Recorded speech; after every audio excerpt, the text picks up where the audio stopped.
জানমণি কি হ'ল তোৰ তই তেনেকৈ গুচি আহিলি কিয় তই মোক একো বুজাবলৈ চেষ্টা নকৰিবি অদিতি তহঁত দুটাক একেলগে দেখাৰ পিছত মোৰ আৰু একো বুজিবলৈ বাকী নাই কথাবোৰ কোনে বুজা নাই আমি নে তুমি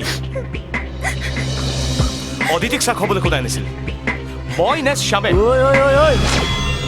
তহঁতৰ এই প্ৰবঞ্চনা নাটকখনত মোৰ নামটো সোমাবলৈ চেষ্টা নকৰিবি ঠগ প্ৰতাৰক শ্যাম তুমি মোক মিছাই বদনাম কৰিবলৈ চেষ্টা কৰিছা মিছা কোনটো মিছা তই মদ খাই এইখন ঘৰত কৰা অসভ্যালিখিনি মিছা নে জানমণিক ভাল পাওঁ বুলি এই অতিথিৰ লগত চাহৰ দোকানত মেল মাৰি থকাটো মিছা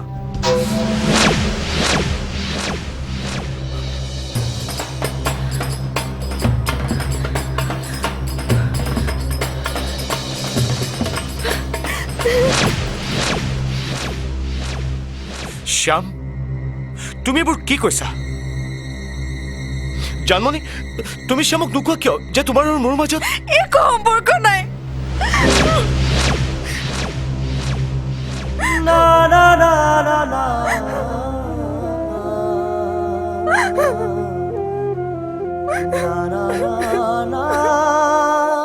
তাৰ মানে তোমাৰ আৰু মোৰ প্ৰেমৰ সম্পৰ্কটো এখন নাটক আছিল তুমি দিয়া প্ৰতিশ্ৰুতিবোৰ ভুৱা আছিল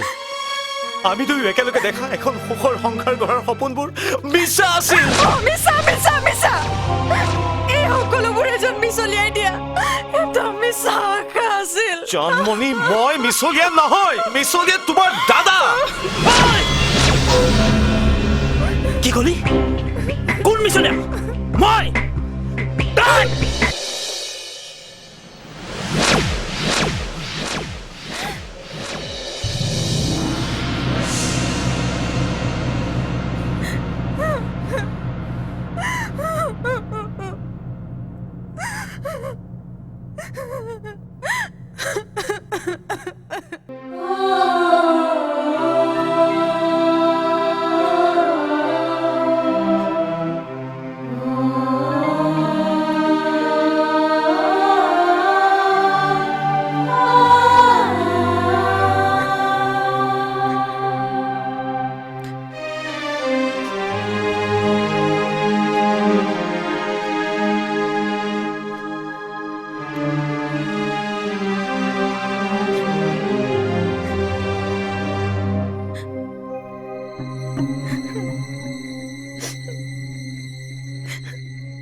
কি হ'ল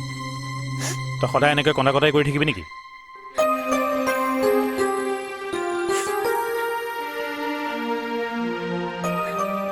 অজয় বৰুৱাই মোলৈ খবৰ এটা পঠিয়াইছে তোৰ সন্মতি পালে তেওঁ তোক বিয়া কৰাব খোজে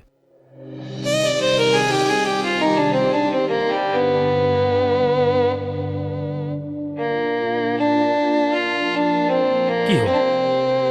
একো উত্তৰ নিদিলি যে কিবা এটাতো ক